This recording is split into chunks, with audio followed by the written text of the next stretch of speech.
We are live with another broadcast in the Roofing on the Rise studios. It's freaking awesome. It's a brand new season. It's a roofing season. It's a season of growth. It's an exciting time to be alive right now. So I'm excited to bring you another episode today. We are sponsored by the Van Boxel Building Supply. Dude, if you guys have not checked out the rolls of synthetic that you can get custom branded, minimum of 2 pallets, from Van Boxel Supply, it's absolutely insane, dude. They're like $30 a roll. $30 a roll. I know that everybody that is buying rolls of synthetic with your roof packages, and if you're buying 5 or 6 roof packages at a time, like some of you guys are, you should definitely be looking into Van Boxel to help save on your bottom line, because ultimately they've got nails, all kinds of accessories. Big thing is high temp underlayments and your synthetic felts. But we are also sponsored by the RoofNuts. And listen, I can't give the RoofNuts enough credit. These guys know how to search and find the awesome leads. I know because I run these leads. And when I go out, I have an empowerment basically. I'm looking at one of my leads right now. In the lead, it tells you, what the agent talked to him about, how old the roof is, what damage there is, and then it also gives you the dates of loss and storm maps from the great hail trace. And so if you're out there and you're trying to find a good dedicated storm leads and or call center provider, I'm telling you, this right here is the company that you need to be rocking with, and that is the RoofNuts. You watch them going around right now. They're doing all kinds of roof camps. It's freaking awesome. They're motivating, individuals in their companies, everyone to go out there and succeed. And it all starts from in here. It's a lead from the front type of organization. And that's why we partnered up with the RoofNuts. So if you guys have not reached out to Van Boxel or the RoofNuts, dude, you guys go do that right now so that, you can both save on your bottom line and you can also increase and grow your business, because that's what it's happening for me. And I'm definitely a testament. There'll be a video that I'll be releasing here in the next about week or so from one of the leads that I got from the RoofNuts. Awesome experience. Awesome experience with the homeowners. So I'm pleased to be able to bring that to you. Well, without further ado, I want to introduce a good friend of mine, Jeff Wisdom. Jeff, what is going on, brother? How are you doing today? I'm doing fantastic. Thanks for the invite to be on the show. Man, I am excited to just be alive today, man. It's a good day. And double fold, I've got you on the podcast. I know we've talked about it, for like the last year or two, and we're finally, narrowed it down, got a date, and we're doing this thing, man. So welcome to Roofing on the Rise, brother. Absolutely. So do this for me. For the people that don't know who you are, tell us a little bit about you and what you do. My name is Jeff Wisdom. I am the owner of Wise Design and Management. We started out purely as a design and permitting solutions operation. Okay. Today we're positioned ourselves to become a 100% turnkey solution in construction logistics. Okay. Essentially. So we're not necessarily physically doing the construction itself as much as we are if we need to, we find the teams to do the construction. We take care of all the design. We take care of all the permitting. We find all the materials. We handle the logistics of getting materials to the site and phasing the deliveries. Bro, really? That's a headache that a lot of us could probably pay for.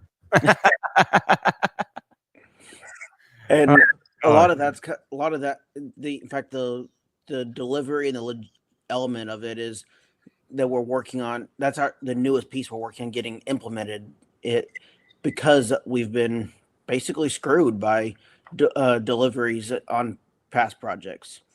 I had a project where materials were. In fact, I'm at an active project right now up in Detroit, Michigan.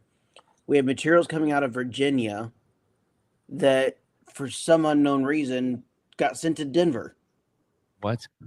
And they sat in the truck in the yard in Denver for 3 weeks. That's and you need a job. You need that another job, dude. Like, yeah, they're waiting for the material delivery. Could have removed, the original existing material, which means you've got exposed property with no materials. And this was from a major supplier. Yeah. Woo! Dang. And worst case, the supplier's not even. I asked for them to help out on the cost of shipping, because it was purely the shipping company that screwed up. Yeah. And they said, pay the invoice. If not, I don't care. If you don't pay the invoice, we won't take any more orders from you. Wow. That's interesting. Yeah, I had kind of a a little hiccup this week as well. I got an acknowledgement from the distributor. I did not approve the acknowledgement. In fact, I was a little concerned about the price because it was, $3,000-$4,000 higher than everyone else. I did my due diligence and I got it priced by everyone else, and so I had those, in front of me, and I just, it's hard for me to do business with this company. And so the way that I left it was that we need to discuss things before you drop the materials. And so I connected with my homeowner, told him that we canceled the material drop. Next thing you know, we got a material drop the next morning. And the homeowner is like, yeah, this is the materials that we want. And they got the check from the insurance company. They're like ready to go. And they got their deductible money and they're ready to pay it. I mean, they're ready to go.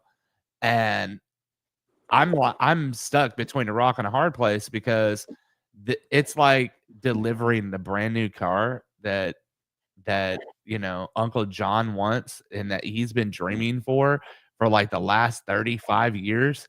And then you're like, oh wait, hold on, we got to put that back on the truck and we'll have to bring back another one. Bro, that's like Indian giving. I just couldn't. For me, it was hard for me to be like, okay, well, we'll say Mr. Anderson. We'll take a little excerpt out of the Matrix.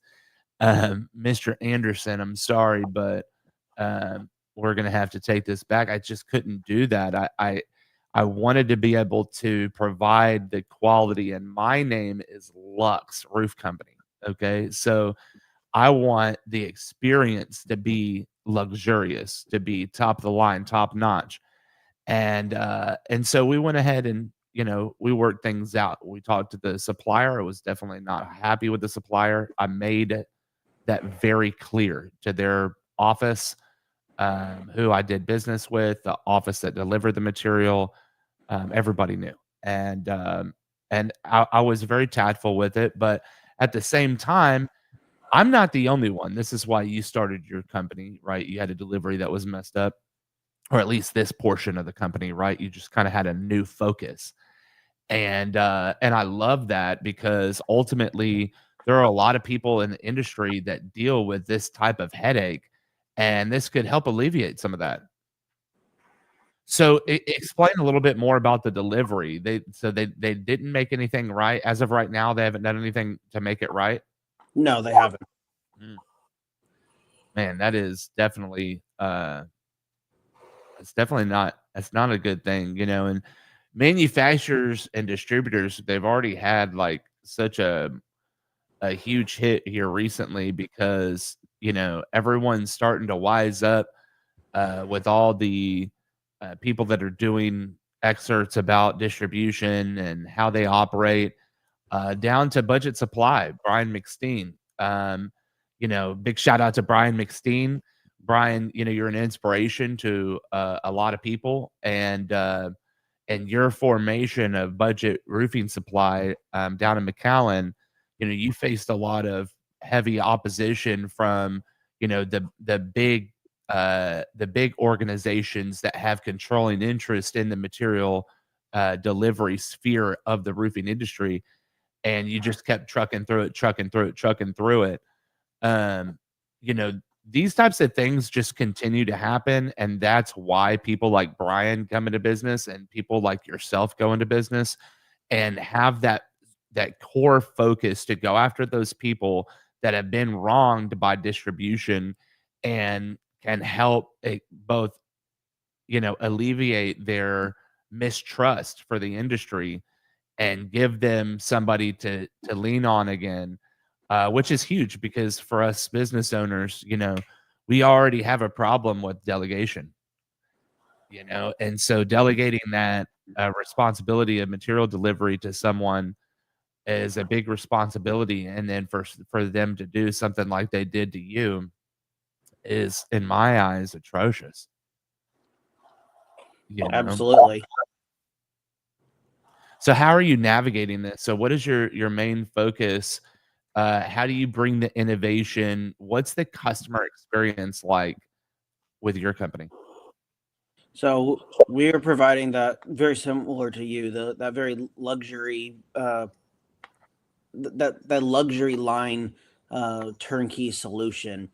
We our goal and our preference of the way we want to do business is to where our customer is hands off.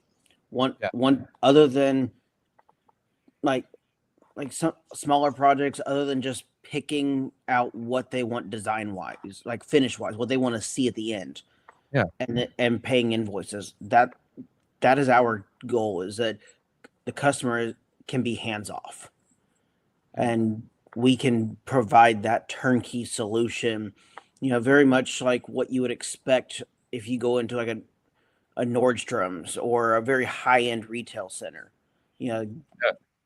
They bring you the coffee with the what you're looking to purchase. Right. Well, they bring you. I mean, if you're in Nordstrom, they're going to bring you whatever you want until you buy. Well, that's correct, but they don't charge you extra for it. I mean, it charges are built into the cost of what you're buying. But well, I'll tell you what. You already know. That's why that's why you brought that up. So when you talk about struggle, right? That last expert that or excerpt that we talked about with distribution, delivering the materials to the wrong state, and then it just sitting there and they're not doing anything for that. That's a major struggle. Share with us maybe some other struggles that you deal with, and how that's made you who you are now. Absolutely. So I've been in the architecture, engineering, and construction industry, commonly known as the AEC world, for 18 years. I've been through, and I'm 35 years old. I've been through 5 layoffs. Wow. Before, it just, in fact, the first layoff I ever went through was technically before day one of the job. The job offer had been issued. I'd signed everything, and I was just ready to go for day one. And I don't know what happened internally with the company, but they cut 10 people, myself included, before we even started day one. And so I was like, I had already, and that was my first job out of college. Yeah. Like I was I'd already packed up. I was already moving. Like I went to school in Lubbock, and the job was here in Houston. I was already in the process of moving from Lubbock to Houston. I'd already put in notice at my part-time job, or he told my landlord I was moving out at the end of the month, I was committed. I couldn't Right. stop. Right. And so to be committed to making a 500 plus mile move for a job, and then suddenly having that job pulled out from under your feet, it you have to have some tenacity to not let that derail your whole life. Yeah, for sure. I mean, I think a lot of people, resort to drugs and alcohol and that kind of scenario. And I speak from experience because that's what I did. Um, and being able to shift, it's definitely one of those key factors of an entrepreneur is being able to have that back against the wall type, you know, feel. And I feel like, for a lot of entrepreneurs that if our back isn't against the wall, sometimes we get lazy or sometimes lazy might not be the word for it, but less productive, right? Right. Um, and we have to get those motivating times to like stick her back against the wall so that we can learn something about life. And that's something that I've kind of embraced here recently is that, uh, Murphy's Law just happens, dude. And, you know, it's our, how, what defines us is our ability to shift and move, to, duck and dive, and to continue to move forward through life instead of moving backwards. Even when you have, severe challenges that come your way. So, so tell me this. We met a few years ago, or a couple of years ago, rather, and you know, you really intrigued me by the types of projects that you were taking on. Definitely a different type of uh, construction, right? So describe that. What type of projects are you taking on, um, and how does that bring innovation to the industry? So the biggest type of projects that we are focused on right now are tenant improvements specified in the franchise industry and nonprofit projects, Okay. like churches and like children's homes type projects. Um, the within the franchise world, you've got a lot of people, especially right now in today's economy, that are looking to shift out of simply working for someone and getting into a business for themselves. And franchising becomes such a powerful option because it gives you the ability to buy into an established business model and have a piece of that business model for yourself. Like the franchisor in that situation, they've already figured out the branding, they've already figured out the marketing, they've already figured out how the pricing of the products, the operations of the system. You're just buying into that system and duplicating it into your market. What I've found in that world is a lot of people, they're excited to get going, but they're business focused. They don't have the focus of the construction. Some of them might have construction, and kudos to those people. But with our first project we did this, or I guess in 2024, was up in New Jersey. On With that franchisee, we helped. We took the construction, the design, the permitting, the construction management off of their plate. We worked with the contractor in oversight. Obviously, we're us in Houston, Texas, New Jersey. That I physically can't be on site every day, Right. and so by doing the construction management element, I'm able to provide direction and allowing the franchisee to take a step back and not have to be involved on site every single day. Yeah. The benefit for the franchisee in that sense is it gives them time to focus on actually building their business and doing the marketing and the preliminary marketing, especially in order to build a pipeline of clientele that's Yeah. ready to come in and spend money the day the doors open. Right. That with that first franchisee, it is they deal in the health and wellness and permanent fat loss industry, and so it's definitely a more expensive purchase price, Right. but for your tickets. But that franchisee broke $1 million in revenue in 4 months after opening. Wow. That's pretty awesome. And so we by putting in that metric that we're developing, it's allowing these people that are looking to get into business for themselves the ability to focus on growing their business pipeline. Yeah. While we focus on getting their space of business ready to go. That's it right there. All right. Let's switch gears a little bit. Let's talk about conferences. You've been seeing the drama with the conferences. What do you think about roofing conferences right now? Roofing conferences, construction conferences, small business conferences in general. It's a great opportunity to stay current on new materials coming to market.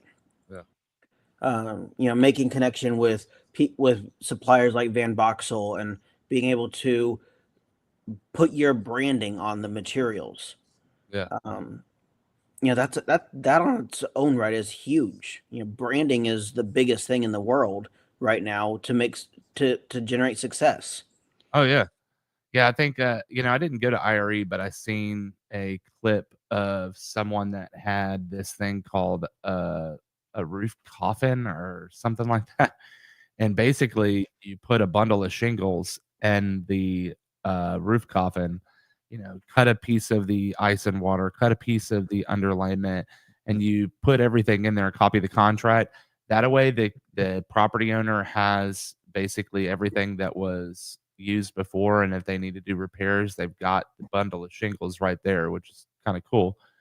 Not everybody uses shingles, so that's not applicable to everybody, but the entire box that it's kept in is a branding tool. So it's like instead of them just having the bundle of shingles laying in the garage and they're like, who did this? Is this the right shingles? Et cetera, et cetera, et cetera. We've all gone through this.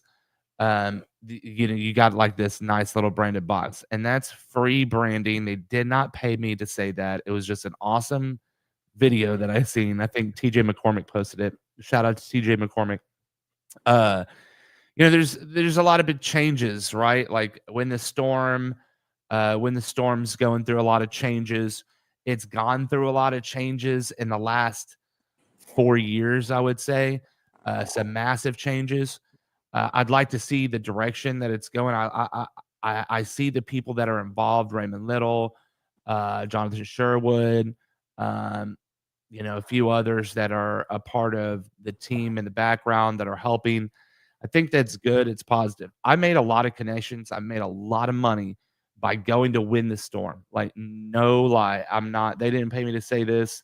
I'm not on there. In fact, I was like speaking out once Josie Parks bought Win the Storm. I was really speaking out against Win the Storm because of the way in which that they did their marketing. So as soon as that it was acquired, the marketing just went down the hill. Everybody was a speaker. It was crazy. It's like, you pay to be here, you're a speaker. And I think that's the biggest problem with a lot of the conferences is that, people pay to be a sponsor and they're immediately given speaking time. And albeit I get where that comes from because the sponsor wants to have time to be able to speak to these people.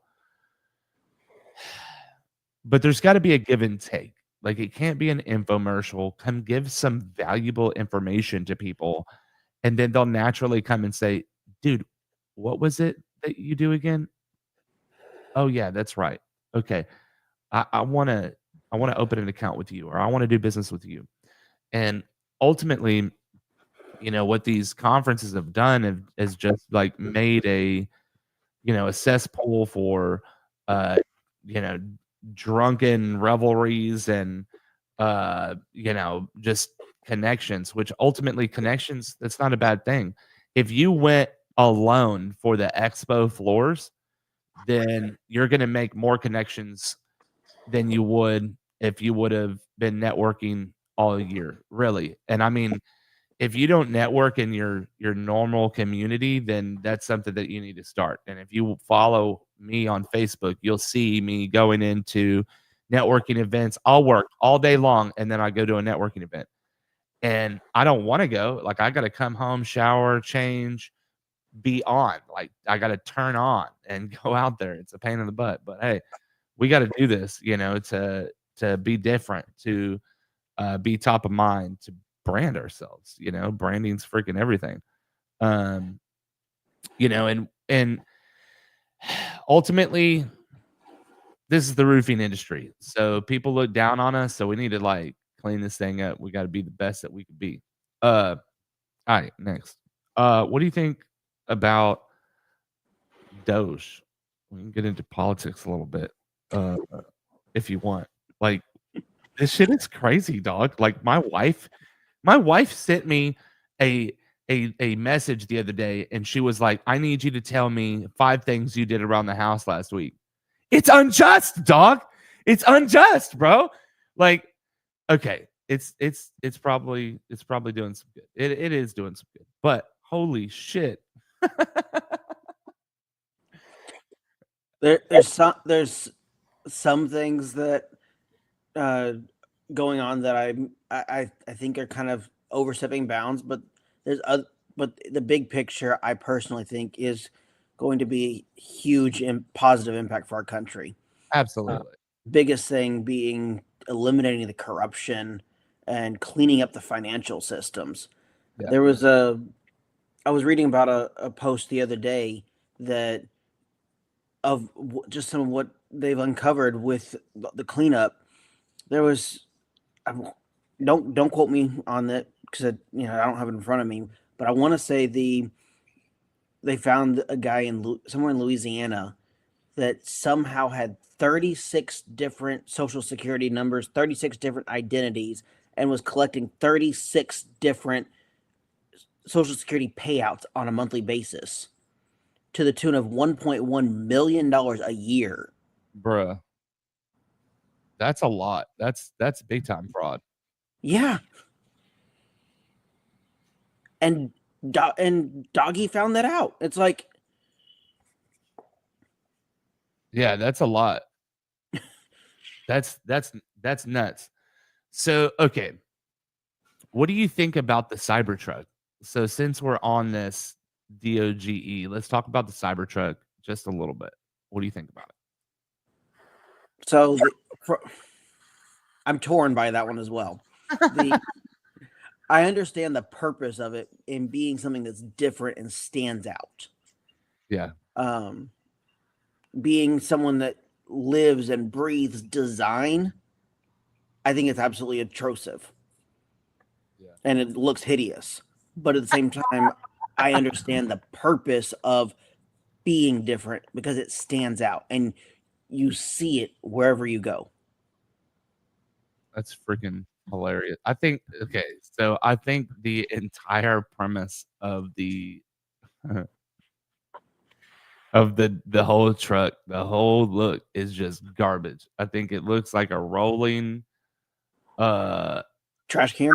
yeah, there you go. Trash can refrigerator appliance. Like, it basically looks like an appliance. Now, they're fast. It's hard to like be applicable to like regular truck uses, but hey, it is what it is.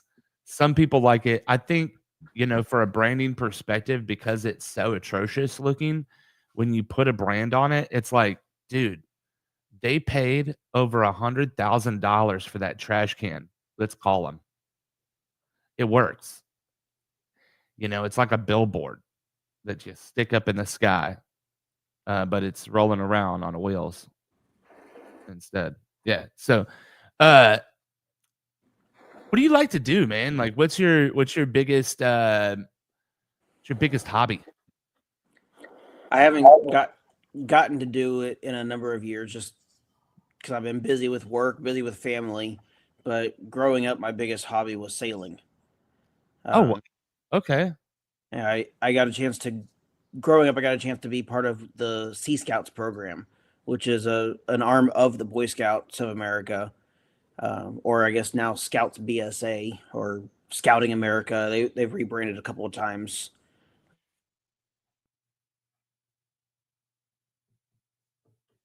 Uh, uh-oh. We got a technical difficulty here, ladies and gentlemen. He is paused, but it's okay. We will. Oh, there you are. There you are. Welcome back. But yeah, so the Sea Scouting program it's for youth ages 14 and 21, and it teaches maritime skills. It teaches nautical navigation, rules of the road, more than just sailing. You know, all kinds of vessels. Um, I but need. you know that's what I got to really have fun with, and that gave me the opportunity to go across the nation sailing. Dang, sailing? Are you a rich kid or what? No, Good Lord, sailing. Like I envision like, you know, a kid with Dickie shorts and, you know, like Sperry's on.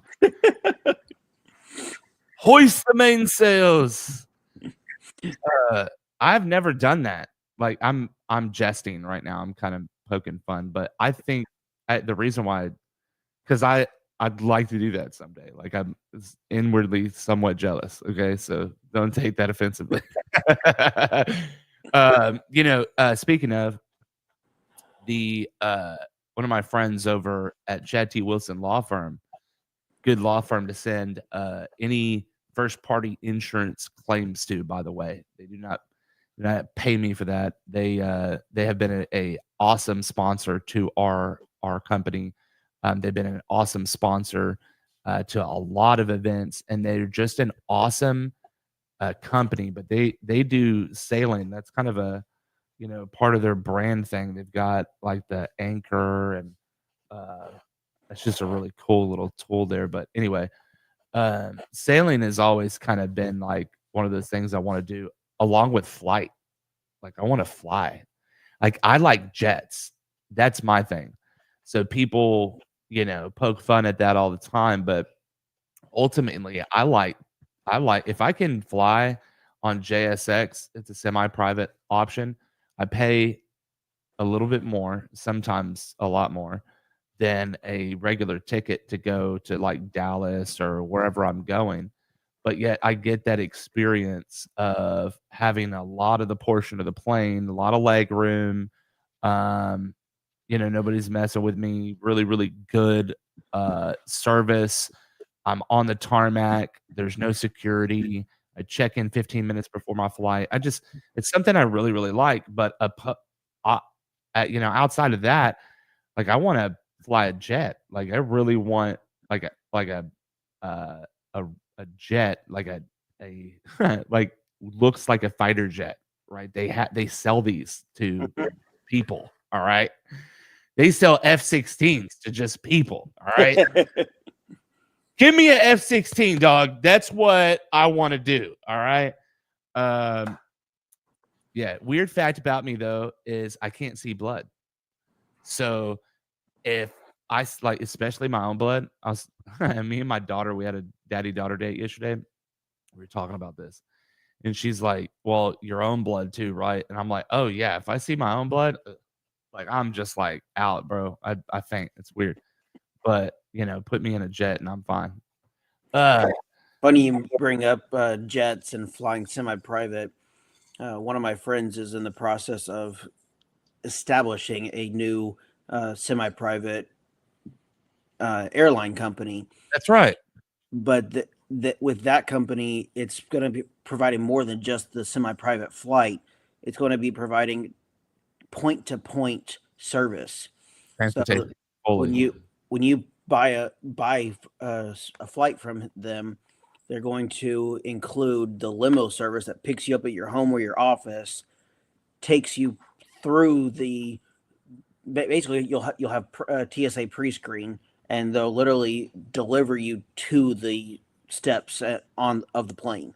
Yeah. Oh yeah. And then when that's the plane gets to the destination city, there's a limo waiting for you that takes you to the hotel or the place that you're going. yes. That's it right there. That's a charter service that people would buy right there because everything is about service, and I've been on, I've flown private where that exact thing happened, but the person that owned the jet, or chartered the jet they'd have to set all that up. Like they'd have to, call the concierge and deal with all that. Whereas if they deal with one person, one charter company that's going to deal with point to point transportation, dude, that's legit. And I think I've actually you sent me his info. We texted back and forth, but we got to get on the phone to help promote each other because that's going to be an awesome thing. So his company is called Zaki Air. Yeah, The the process right now with the FAA certifications is pending approval, but the pending is waiting on him being able to actually have a plane that is dedicated to his service. yeah, And so he's looking for investors that that could help him build a roughly $10 million startup investment yeah. to make that take off. No pun intended. I like that. Yeah, feel the jet, man. Well, jets are expensive, I mean, I'm because that's what I like, sometimes at night I'm like looking at jets and how much they are and all that. It's stupid. Like I can't afford a jet. I'm like looking at the Sirius jet and I'm like, dude, this thing is legit, babe. Wouldn't this be awesome? Just like, go the judge just pick you up off the tarmac. We just like we like you're gonna be my co-pilot and the kids are gonna be in the back seat. We're gonna touchdown and everything. And it's like $2 million. Like I can't afford That's a drop in the bucket. yeah, I can't afford that. But then, you look at these Gulf Streams and they're like $29 million. They're like $60 million and stuff. And the operational costs are like, upwards and $2 to $5 million a year. It's just absolutely insane what goes into these planes. Oh, speaking about planes, holy shit, they're falling out of the sky right now. Like it is nuts. What is going on? What's going on? Just like you said, the cost of maintenance. And on top of that, being able to get the parts to keep them up is as big of an issue as anything. You think they're intentionally not doing maintenance on these planes and that's why they're falling out of the sky? I don't think it's intentionally not doing maintenance. I think it's an issue of they can't get the parts to do the maintenance. Well, some of these planes are like 30, 40 years old and they're flying very old aircraft all the time. And that's kind of a thing that draws me to JSX because they've got kind of newer jets. And there's like one or two that were older jets. They were the 2-on-1 configuration, not the 1-on-1 configuration inside of the jet. So you got on each side of the plane either 1-and-1 or 2-and-1. Mm-hmm. So the 2-and-1 they've taken out of the fleet. They're older, they're less popular, so that they sold them off. But ultimately, that's what draws me to them because they have nicer, newer. Everything's just really, really, really top of the line. I love it. I gotta get in contact with your buddy and get something rolling. We gotta help each other. We gotta connect each other. I know I'm in a lot of rooms. I was actually just in an investor Skyline networking event Thursday. So we definitely need to hook up together. So before we leave, because I know that we're getting close, I got a jet, and I know you got stuff to do. Son's got a drum competition today. Freaking awesome! I'm super excited for him, and because I was a drummer, I'm like vicariously living. But nonetheless, do this for me. You know, what do you think? Where do you think the industry, the roofing industry, is headed? There's a lot of changes after, like the American Policyholder Association went out and found a bunch of fraud in Florida. It was on 60 Minutes. A lot of laws are changing. We got the Blackwater versus or not Blackwater, excuse me. It's Texas Department of Insurance against a roofing company. I want to say it was Blackwater Roofing. Maybe I'm wrong. Maybe I'm completely wrong. I don't think it's Blackwater. Anyway, they're over in Tyler, Texas. I'll pull up the actual legal proceedings, and the next time we do a podcast, I'll throw them up. That way everybody can see that, and we could do a little excerpt on it. That way everybody really knows, what's going on. But with all these deductible law changes, UPPA, unauthorized practice of public adjusting, where do you think the roofing industry is headed in the next couple of years? I see roofing insurance claims, wind claims, flood claims.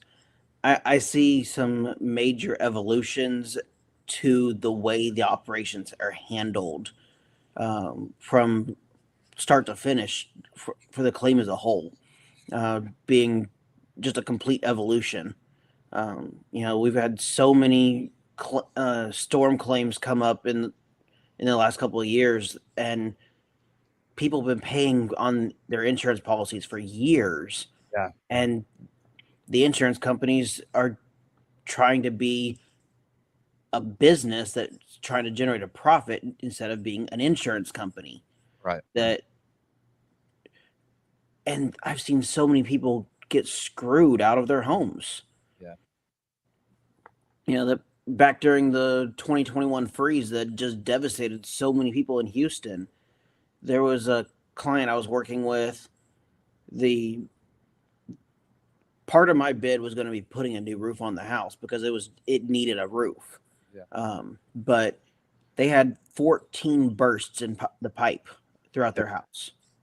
The insurance, before I got involved, the insurance sent a remediation crew that gutted her house, floor to ceiling, wall to wall, not a piece of sheetrock or insulation left in the entire house. And then the insurance only wanted to give her $61,000 to rebuild the whole house. Yeah, that's not happening. My bid was over $200,000. Yeah. It was such an extensive remodel.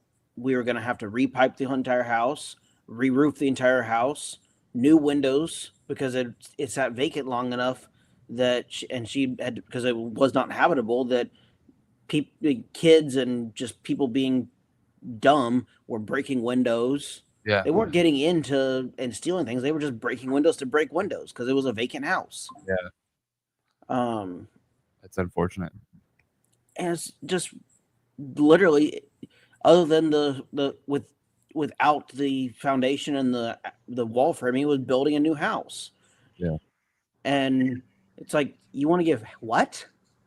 And she'd been in that house for 28 years.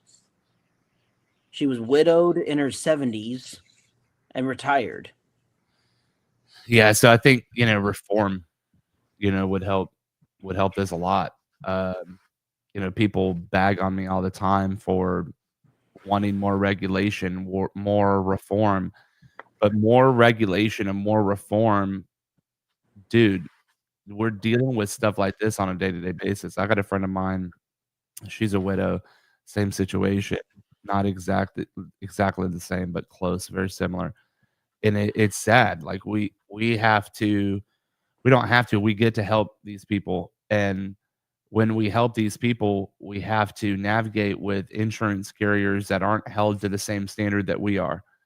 And so they have made laws for UPA. They've made laws, unauthorized practice of public adjusting. So now our feet are held to the fire, and we're on this like extremely black and white line that used to be gray.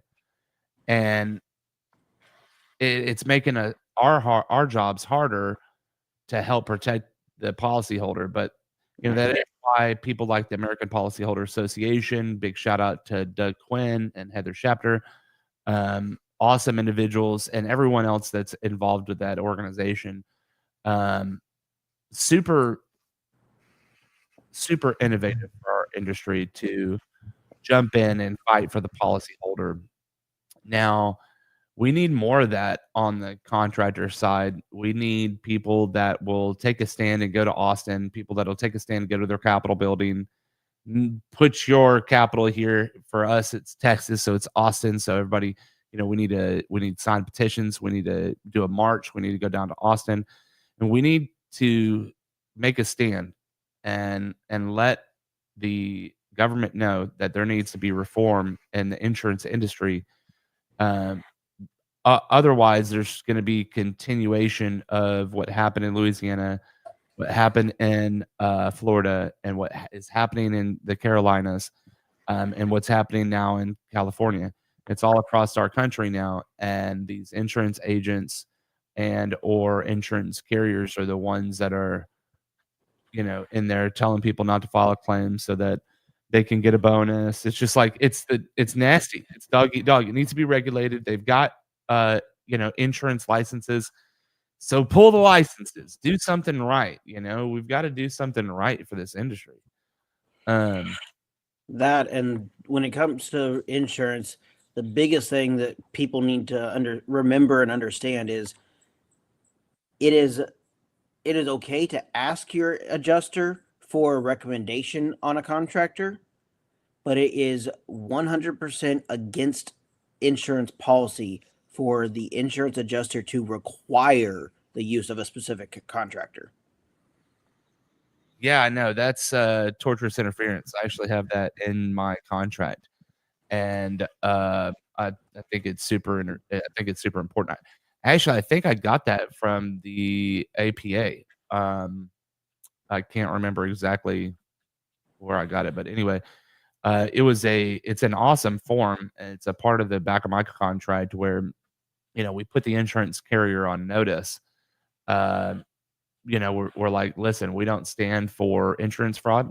It's both on the carrier side and the homeowner, the client.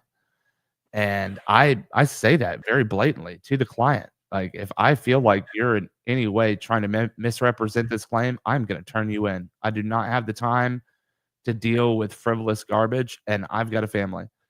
And I think it's important that we put these insurance carriers on notice, that they understand that we're not going to deal with their crap, that we will turn them in.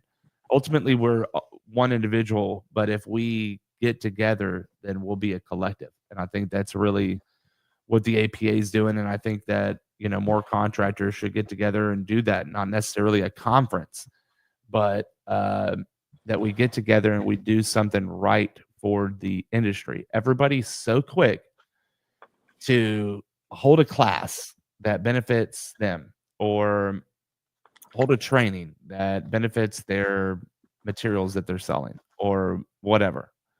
Hold a class for contractors to understand their legal proceedings through insurance, yet they're there to sell. And I know people like Chad T, other companies that are out there that really want to make a change in the industry, like the RoofNuts, like Van Boxel. They want to make a change in the roofing industry, and they want to do it in a positive way. They want a different kind of content. They want to, they want people to grow. And I think that the way that we do that is both. I think it's both all these educational classes, but it's also coming together unified and walking up to the steps in Austin and letting them know that we are not going to stop until things change. Just like the Houston permit department, like we need to march on the downtown Houston, and we need to do a sit-in. We need to sit in front of the building and not allow them to go in and out of the building until they commit to processing our permits.